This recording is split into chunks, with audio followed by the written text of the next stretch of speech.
What's going on, y'all? It is officially time for my top 150 big board for the NFL draft. We have already done every position so far. So, yeah, now you're going to just see the order of the guys I like in the draft in the top 150. Why did I not do 200 like I did last year? I don't even think there's 200 players worthy of really talking about. And yes, I will stream all 7 rounds of the draft either way. Really not a great class this year, but let's go ahead and talk about it. Starting off with number 150 himself, Tyler Onyedem out of Texas A&M, 6'3", 292 pounds. I've went in depth on all these players in my videos, so I'm going to kind of just give you the role I think they play in the NFL. And with Onyedem and a lot of the guys in the 100s, role players. I think Onyedem is a fine depth player to add to your defensive line. Don't know if I'm going to rely on him for much more. He does offer some upside as a pass rusher. The next 3 guards, I think, are all intriguing in my opinion. Jaden Roberts, Billy Schroth, and Famechi Nwanu out of Oklahoma. All got pretty decent size for being guards, all 23 years old. In my opinion, all will make their money and stay in the NFL as quality backups. I don't think that any of them will be starters. I don't think they have good enough traits and overall just skill. Don't really know how to put that in a nicer way. To me, they look like backups when I watch them. Torino Pride Jr. is a player I like quite a bit, and you might say, well, why is he 146? I don't know if I can trust him. He does have somewhat of a penalty problem. I believe he had 7 penalties this past season at Mizzou. He is a nickel only player. You're not going to see him on the boundary. So, yeah, he is a really good athlete, though. Has shown really good flashes. It just hasn't been consistent enough. My next 2 are boundary corners in Ephesians Prysock and TJ Hall. Ephesians Prysock brings the athleticism to the table, 6'3", 196 pounds. Also has a penalty problem, gets way too grabby and lost in coverage sometimes. So he is more of a okay, all the athleticism and the size is here. Now we got to develop him. TJ Hall's the opposite. TJ Hall is a very quality corner in this year's class. The only problem is he is one of the most unathletic corners I've watched since I started doing um draft evals in the past 4 years. So I don't know if TJ Hall's game will translate. I mean, I like the fact he's 6'1", 190 pounds isn't too bad, but like I said, he is very, very slow and just not an overall good athlete, really, whatsoever. 143 and 142 for me are 2 running backs. Nick Singleton is the fun one. Out of Penn State, 6 foot, 220 pounds, very, very strong, very fast. Also, the only problem is he kind of just like he doesn't make a lot happen, in my opinion. At least this past year at Penn State, and you could even say last year, based on the expectations he put on himself as a freshman when we saw him, and we are like, man, this guy will be a first round pick in a couple years. It hasn't came through. He's not very good after contact. He has one of the worst yards after contact number out of any running back in the draft. So that kind of bothers me. He is a pass catching running back, but the hands can be inconsistent at times. So, yeah, Nick Singleton, I have a 5th round grade on, as y'all can see. But if he went in the 4th round, I understand why. The athleticism definitely is spectacular and overall good size. Jamari Taylor out of Virginia, I like a lot. 5'10", 205 pounds. He's not going to wow you at all with athleticism, but man, he is just reliable. He can pass block very good. He's got good hands. He can catch the ball. And he's pretty powerful. Like, you wouldn't think he's 205 pounds based on the way he plays. And yeah, maybe some of that's due to how slow he's running. You would hope he's heavier. But, like, he can really put his shoulder down and go through you in a big time way. And he honestly, he was in the top 3, top 5 in the whole entire class and missed tackles for. So he can also make you miss as well. Whew, that didn't go down the right way. 141 for me is going to be Brian Parker, and we're going to go ahead and jump from 130 or 141 to 131 and 140. But I'll talk about 140 pretty quickly because Brian Parker to me and Cage Casey are very similar. Both played tackle in college. Casey played left tackle at Boise State. Parker played right tackle. Tackle wise, I think Casey's probably the better tackle. However, I think they both are making moves to the interior, playing guard. Brian Parker, I think, could play center as well, but probably mainly going to be guards at the NFL level. Can be versatile linemen that if injury comes, maybe you like to kick them outside and play tackle. But I think if they would succeed at the NFL level, it would have to be guard. Okay, now let's officially jump from 130, or you know what I'm saying, 131 to the 140 range now. And yeah, we'll talk about Kendall Daniels pretty quickly. I mean, safety moved to linebacker, great size, great athleticism, very underdeveloped. Not great in pass coverage and not the best tackler either. So Kendall Daniels definitely has a ways to go. I like the fact the athleticism's there, the overall size is there, and he shows glimpses of having great instinct as well. 138 to 136 to me is kind of all project defense tackles. Landon Robinson's extremely undersized at 5'11, 293 pounds, but he's one of the best pass rushers off the interior in the entire class, and he's a pretty good run defender for being smaller at the college level. I don't think that'll translate to the NFL level personally. Jordan Van Denberg is, I mean, I think the best build wise, 6'3", 307 pounds. That's really good NFL size. And I would say he's just probably the most solid out of the three. Like he's a good run defender. He can show glimpses at times of being a good pass rusher. But then again, he's 24 years old. So I think you'd probably rather see it a lot more consistently than what it has been so far at the collegiate level. Ring Konga out of Louisville, 6'4", 298 pounds, very explosive athlete, very powerful at times too, good pass rusher. I think the biggest gripe I have with Ring Konga, pad level kind of sucks. He plays standing up very high. It can cause him to lose reps pretty badly when he does lose. But like I said, a fantastic athlete. I am more than willing to try to fix that pad level and just cut loose. And he plays with a super high motor, so I think that's also a big bonus in my book for him. All right, first quarterback we get to talk about is going to be Cole Payton out of North Dakota State, 6'3", 230 pounds. Pretty mobile as well, can definitely beat you on the ground. Had nearly 1,000 rushing yards this past season and won't put the ball into jeopardy. The mechanics aren't great, needs to just develop and get better at processing the middle of the field overall. I don't mind taking Cole Payton in the fourth round at all, third round even. I think you could convince me. All right, 134 and 133 are centers. Now, Matt Gublin out of Michigan State is certainly just going to be a center at the NFL level. That's pretty obvious. Trey Zune, the reason he is so low for me opposed to other people, I don't know what he is. I mean, the arm length measured out pretty well to the point where maybe you can try him at tackle because he played left tackle and center for Texas A&M. I just don't really like tall centers. I think it's hard to get up under nose tackles when you're tall. He's 6'7". I don't think he's going to be successful as an interior player, but I don't know if the NFL is going to trust him as a left tackle either. So I kind of just have him with this backup grade, if you will, here in the 130s.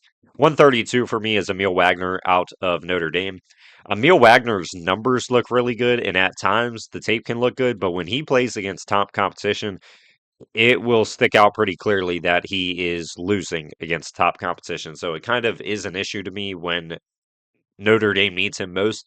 That's when it feels like you see his worst football. But hey, maybe an NFL team can fix that. He's 6'6", 306 pounds, 22. And like I said, overall good athleticism.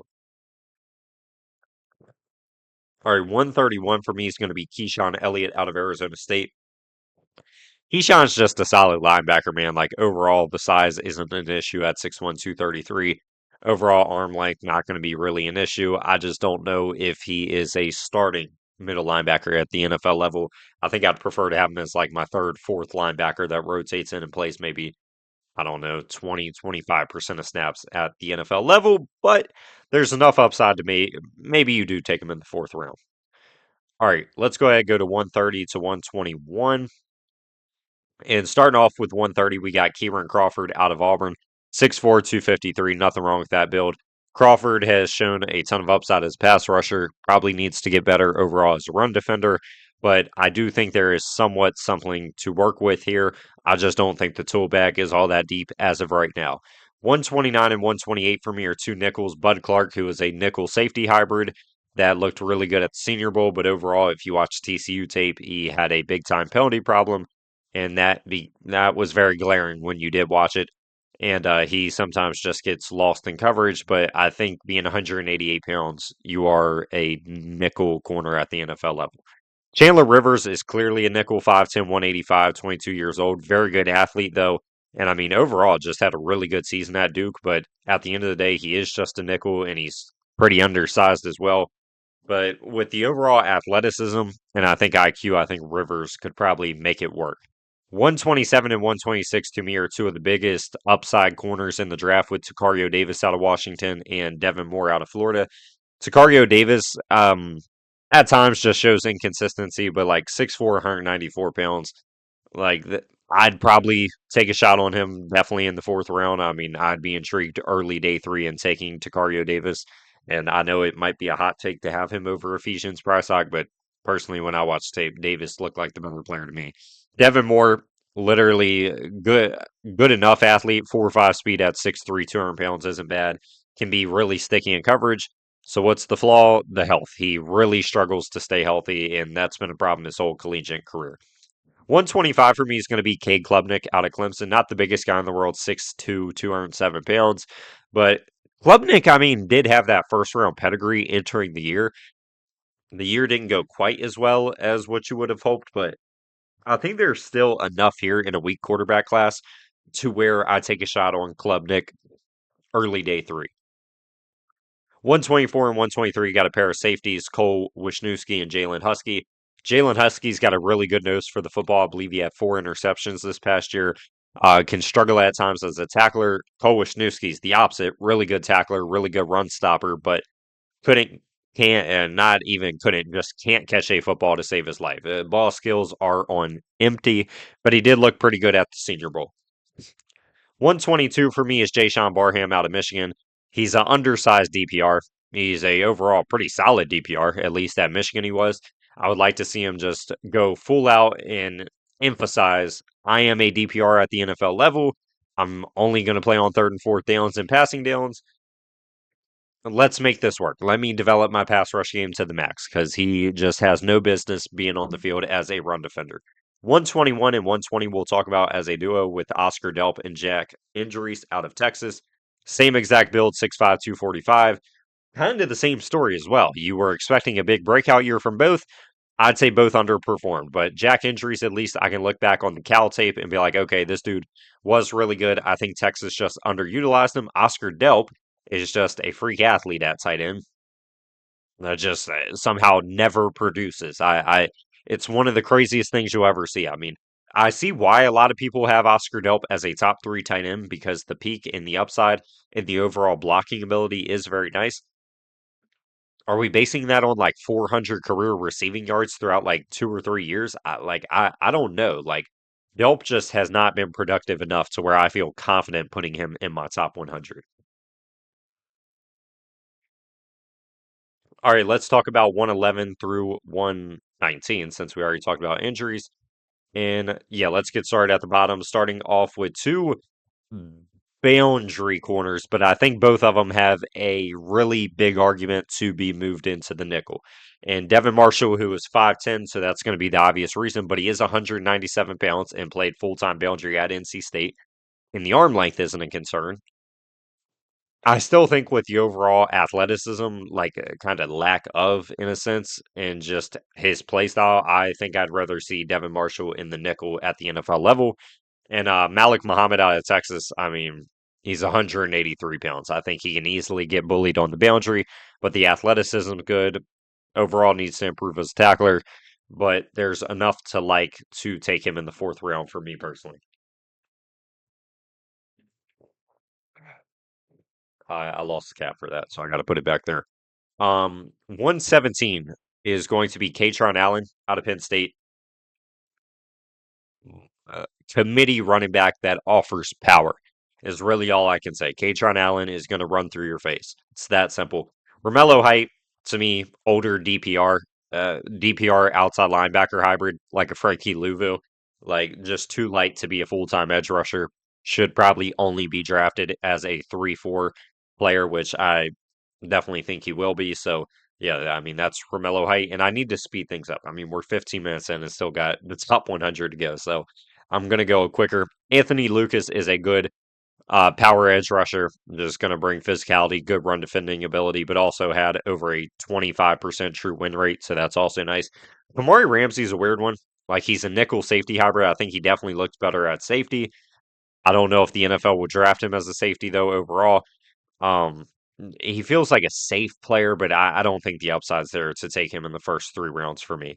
LT Overton is kind of just like All upside, 6'3", 278 pounds. Got a lot of power in his game, just hasn't been very productive at Alabama. Bryce Betcher, literally the simplest way I can put this, seasoned thumper, and he's 24 years old. So seasoned, rightfully so. He should be. But thumping linebacker, not great in pass coverage, but will knock you out of your cleats. 111 Sam Heck, I think is just one of the solid center prospects in the class. It is a very, very quality center class. I think 5 or 6 centers should go in the first 4 rounds of the draft. And Heck is, I just feel like in the middle of that, just doesn't get a ton of penalties. Not the highest upside player in the world. That's why he's 111. But I think he has like a ceiling of being a quality borderline top 15 starting center in the NFL. All right, let's talk about 101 to 110. Then we will talk about the top 100. For me, 110, Eric McAllister. I could talk all day about Eric McAllister, but 6'4", 194 pounds, real weapon after the catch. He took so many slants to the house for TCU. He's not just a deep ball guy being 6'4". He's actually best suited after the catch. That is his best role that he has shown so far throughout college. Needs to get better at the catch point, though, for being 6'4". Julian Neal is a boundary corner, but I think he could be looked at and asked to move to safety based on the lack of athleticism. So it'll be interesting to see what a team does with Julian Neal. 108 and 107, freak athlete safeties with a lot of upside, especially Genesis Smith, because he is so great in pass coverage already. He just does not give you a lot at all as a run defender. So that is kind of an issue, in my opinion. Someone else on my window. 106 and 105, blocking tight ends that need to grow as receivers. Dalton Bentley out of Utah, I have a lot more confidence in. Sam Roush is a better blocker, 2 years younger, but Sam Roush has shown no ability at all to be a good pass catcher so far. So that's my big problem with Roush. I know, like, shout out Football Analysis Garrett. He loves Sam Roush to death, thinks he's one of the best tight ends, top 75 player. No receiving upside really with Roush so far that he has proven to have. So that's kind of what I hold him to. I know it'll probably be shocking to see Antonio Williams at 104, but those who watched the receiver video, y'all heard my full in-depth analysis. I just think Deion Burks and Kevin Coleman are similar players. Antonio Williams, better athlete than Coleman, not a better athlete than Deion Burks. And Coleman and Burks are just much better after the catch, in my opinion, and they're more consistent at catching the ball. So those would be the guys I'm banking on personally. And 101, and we'll talk about 100 as well, since they are the same position, same kind of mold with Caleb Proctor and Zane Durant. Real disruptors on the interior that can blow things up in a hurry and are animals as pass rushers. So yeah, I like both those guys quite a bit, and I'm fine with taking either or in the third round. All right, let's talk about officially in the top 100 with Caleb Proctor, but 91 through 99 now. And we'll start off with Micah Morris. I think Micah Morris is extremely underrated. Ton of power in his game. Didn't allow a sack in college. Overall athleticism obviously isn't great. He's 346 pounds. He's going to be on the interior mauling you to death. I really think that's someone I'm comfortable with taking in the third round. Most people don't mock him till the 6th or 7th round. I really think people are missing the ball with Micah Morris. 98 for Daryl Jackson, kind of the same thing, but defense tackle wise. Big, lengthy nose tackle, 6'5", 330 pounds. It's really like everything is there but the pass rush. He has really not shown an ability to be a pass rusher, but like I said, he defends the run at high level. One of the best athletes on the interior defensive line in the class, and he's very lengthy. So I think teams will like him a lot, and I can understand why. 97 and 96 for me are going to be big play threat wide receivers. As you can see, I kind of keep players in a tier for me personally when I do my rankings, but Derzon Stribling out of Ole Miss and Bryce Lance out of North Dakota State. I would say Bryce Lance overall is a better route runner and separator than Stribling, so that gives him the nod. But Stribling, I think, is more explosive and a kind of really a bigger play threat on the outside in terms of just going deep and going up and getting the ball over you. Both have incredible speed for how tall and long they are. So, yeah, both these guys I'm perfectly fine with going in the third round. And kind of everything I was saying about length, athleticism, and speed applies to Dalen Everett. Dalen Everett ran in the 4.3s at the combine, 6'1", 196, really lengthy corner. Dalen Everett really got toasted at the Senior Bowl, and that kind of does scare me. But then again, the Senior Bowl is kind of designed to make corners look bad. So really, it's only a oh my God, this dude looks unstoppable is a big bonus for corners rather than, oh, he's getting toasted here and there because he probably should because it's a one-on-one with the entire field open. Like, come on. So Dalen Everett, I think the overall athleticism and really the production playing at Georgia as well is pretty solid. 94, 93 to me are going to be complementary running backs in Emmett Johnson and Jonah Coleman. I don't see either of these guys being bell cow workhorses. Emmett Johnson just lacks overall high upside athleticism. He is tested as one of the worst running backs in like the top tier running backs. I can look past that because he was so productive. He's a great pass catcher as well. He can keep his balance. He can make you miss. He had like 60 missed tackle force, I believe, this past season. So, yeah, even though he lacks the athleticism, I still like Emmett Johnson quite a bit. Jonah Coleman, also not a big time playmaker at all. Like, he's not going to break one loose for 60 yards and take it to the house. It's just not his game. He's going to get you 4 or 5 yards consistently in the dirty work when it's third and short, fourth and short, you bring him out. When it's a obvious pass down, in my opinion, you bring him out. He had 300 receiving yards and no drops this past season at Washington. And he's also a fantastic pass blocker, maybe the best in the class. So Jonah Coleman to me is the ultimate running back two at the NFL level. 92 for me is Caleb Tiernan. Caleb Tiernan really has had a fall from grace. Like one time a borderline top 50 player, second half of the college season got bad, moved him down. Then the arm length really didn't look good, moved him down. Then there's talk about him being guard, but he's 6'8" and 320 pounds. I just don't know how much more Caleb Tiernan's gonna develop at the NFL level. Just because, I mean, 23 is not a very old age, but like it is an age where you'd prefer a tackle to be more polished. And all that we learned was Caleb Tiernan was not that. He was a big liability for Northwestern down the stretch. And now he has arm length problems, but he's 6'8", so it's like he can't move him inside. But obviously, the first 7 or 8 games of the college football season, he looked fantastic, and you can't just throw that away. So that's why I'm still willing to take him top 100 in a very weak tackle class after the top six guys. 91 for me. Another guy kind of similar to Betcher, a thumper linebacker, but I think Aiden Fisher offers a lot more in terms of being able to lead a defense and overall in pass coverage as well. So Fisher does get a nod over Betcher in my rankings. Let's go ahead and talk about 81 through 90, and we got a lot of tight ends to talk about. Oh, my apology. Oh, fuck it. We'll leave 80 up as well.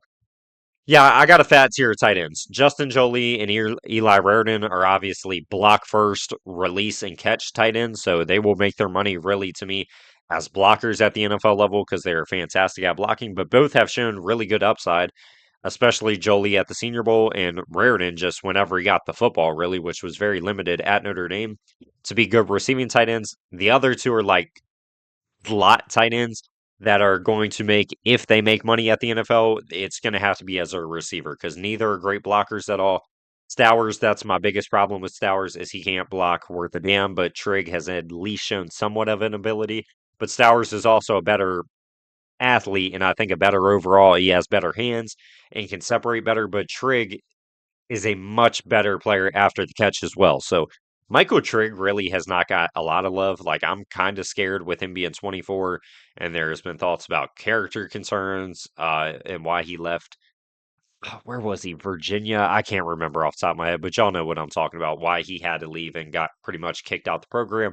Trigg, it kind of wouldn't surprise me if he went undrafted, but I think he should go in the first 3 rounds based on talent. All right, Charles Demings. This was kind of what I was talking about with Dalen Everett. In terms of Dalen Everett losing at the Senior Bowl didn't really bother me. Charles Demings, the opposite. I got on the Charles Demings fan club, one, because of Broshma, shout out, and two, because the Senior Bowl. Like, he just crushed the Senior Bowl. He was dominating there all week long. And then he goes to the combine, test out as one of the better athletes in the entire class. So it's like, I just don't know how anyone doesn't like Charles Demings outside of the fact he played at Stephen F. Austin. Skylar Bell is by far to me the best yak weapon out of people thought to go in like the third, fourth round range with like Anthony Williams, Kevin Coleman, Deion Burks. Um, yeah, by far, I'd rather have Skylar Bell any day of the week. To me, he's better after the catch. He's got the 4.4 speed. His damn hiccups. His hands are better. So yeah, Skylar Bell I do like a lot as a gadget yak weapon in an offense. Malachi Fields to me, his role big physical wide receiver three. I mean, overall lack of athleticism, very great run blocker. The hiccups are killing me. So yeah, Malachi.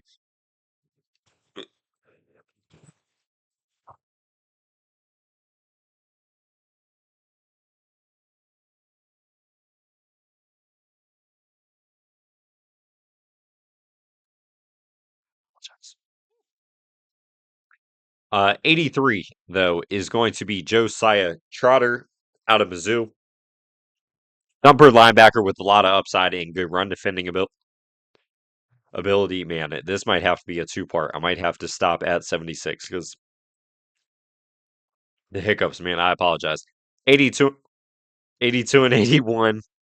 Jalen Farmer, really good athlete off the interior. Looked really good at the Senior Bowl. I think he can compete to be a starting guard at the NFL level.